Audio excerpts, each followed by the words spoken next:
तो इस वीडियो में हम लोग बात करेंगे इंडिया में बढ़ता हुआ पानी की संकट इसके बारे में। तो जानेंगे इसके बारे में डिटेल में।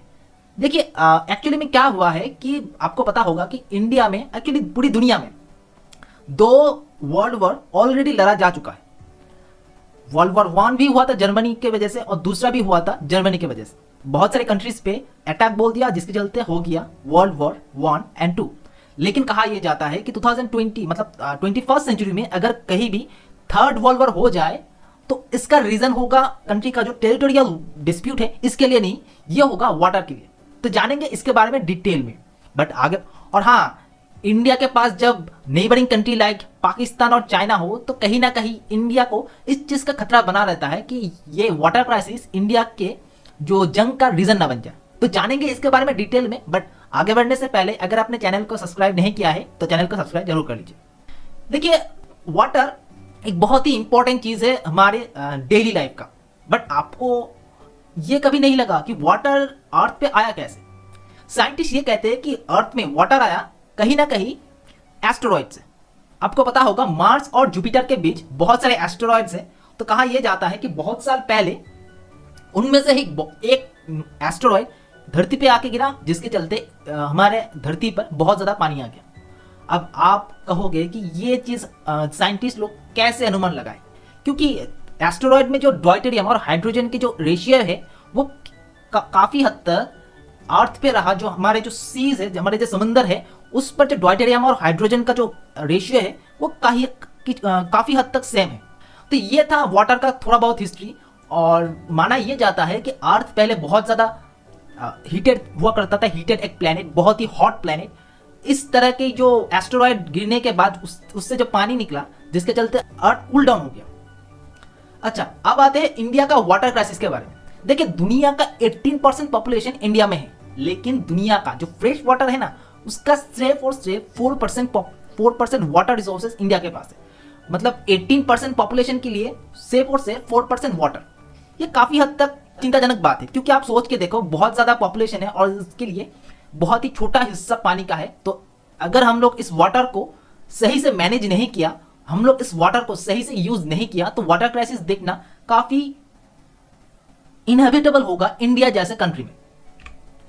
देखिए अगर हम लोग बहुत सारे रिपोर्ट्स की सार तथ्य निकाले तो कहा यह जाता है कि इंडिया में राइट नाउ कि 33 करोड़ लोग ड्रॉट से अफेक्टेड है और 16 करोड़ लोग जो रशिया का जो टोटल पॉपुलेशन है उससे भी ज्यादा है। इतना लोग इंडिया में इनके पास सेफ ड्रिंकिंग वाटर के एक्सेस नहीं है। ये काफी चिंतित की बात है, क्योंकि चिंताजनक बात है, क्योंकि आपको पता होगा कि इंडिया में बहुत ज्यादा ग्राउंड वाटर यूज होता है। एग्रीकल्चर में अराउंड 90% वर्ल्ड जो ग्राउंड वाटर का यूज होता है एग्रीकल्चर में। और इंडिया जो फार्मर्स है ना वो चाइना और यूएसए का जो फार्मर है उनसे भी ज्यादा पानी एक साल में निकाल लेते हैं बिकॉज ऑफ इरिगेशन पर्पस।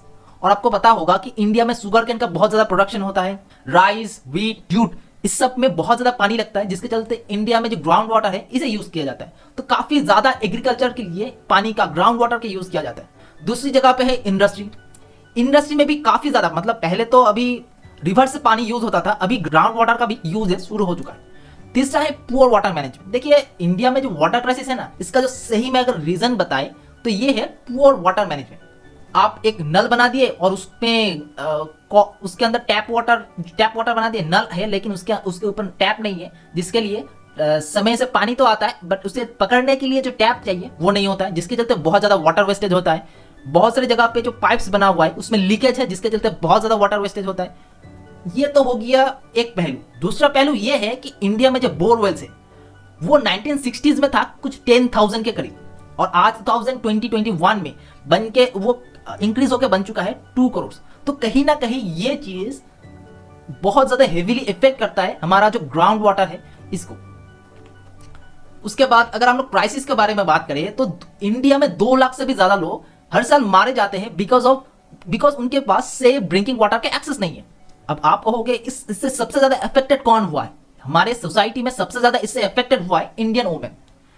देखिए ऑन एवरेज एक इंडियन वुमेन 2.5 किलोमीटर चल के जाते हैं टू गेट वाटर। मतलब वाटर लेने के लिए वाटर स्कैर्सिटी के कारण वाटर के जो रिसोर्सेस है, वाटर के जो सोर्स है, उधर उनको चल के जाना पड़ता है और उसके बाद ये लोग वाटर को एक्सेस कर पाते हैं। और ऑन एवरेज हर साल Indian women around 14,000 kilometre 14,000 kilometre जो 14,000 किलोमीटर चल के जाता है टू फेच वाटर, पानी लेने के लिए। आप कहोगे ये कितना होगा? आपको मैं बता दूं कि जो अर्थ का जो रेडियस है वो है 6400 किलोमीटर। आप इससे अंदाज लगा सकते हो कि इंडियन वुमेन कितना ज्यादा चल के जाता है टू गेट वाटर, टू पानी लेने के लिए।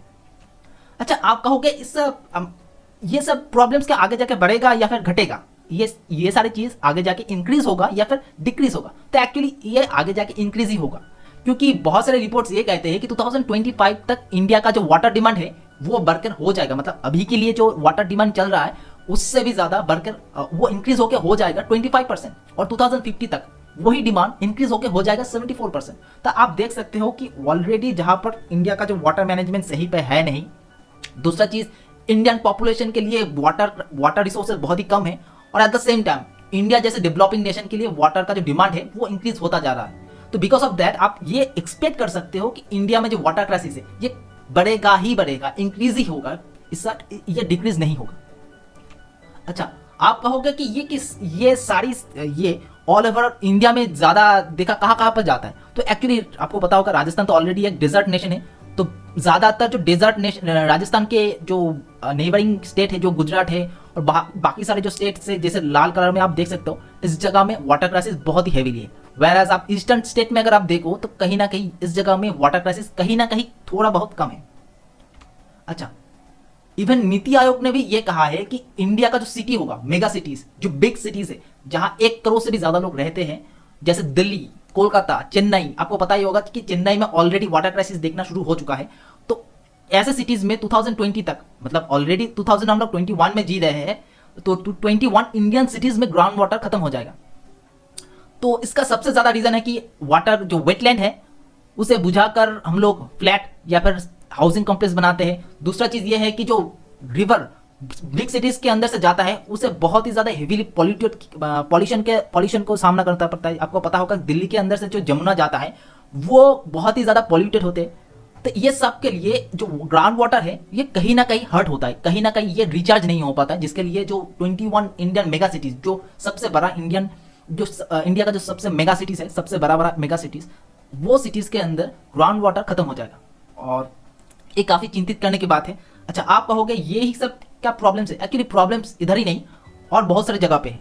अगर आपको बता दूं कि ये सब क्राइसिस तो ऑलरेडी है, इतना क्राइसिस होने के बावजूद, और एक हमारा जो नेबर है जो चाइना, ये लोग भी पीछे नहीं है ये क्राइसिस इंक्रीज करने के लिए।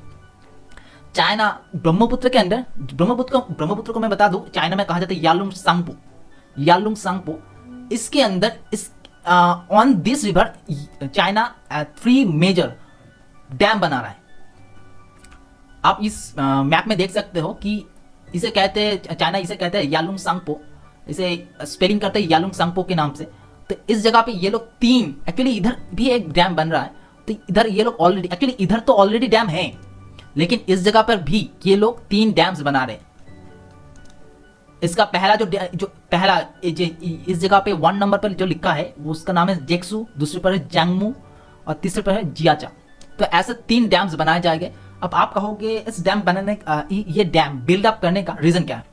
देखिए, रीजन बहुत ही सेम है, बहुत ही सिंपल है।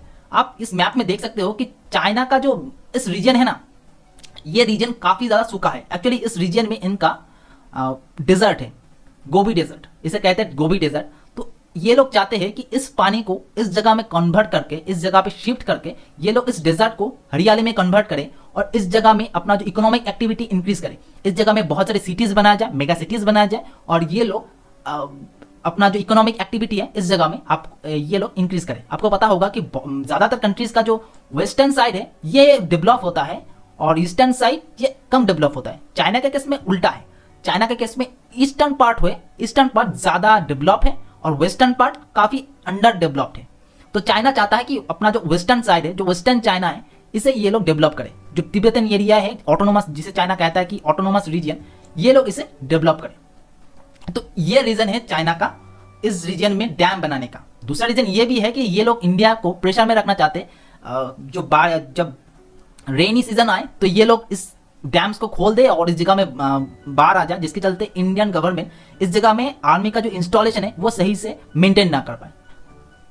अच्छा, आप कहोगे ये तो मैंने इतना सारा वाटर क्राइसिस के बारे में ज्ञान दे दिया, इतना सारा नेगेटिव बातें मैं बोल दिया, लेकिन इसका कोई सॉल्यूशन नहीं है।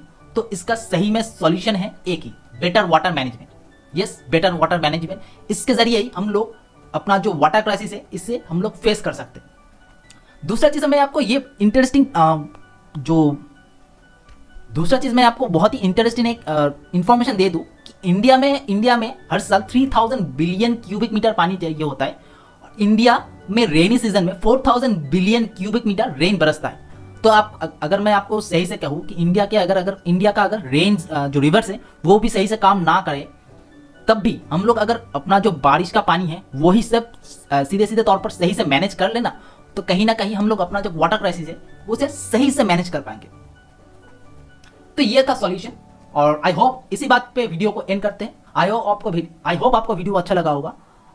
आप इस वीडियो के एंड पे कमेंट सेक्शन पे बताइए कि इस वाटर क्राइसिस को सॉल्व करने के लिए हम लोग और क्या क्या कर सकते हैं। तो इसी नोट पे वीडियो को करते हैं खत्म।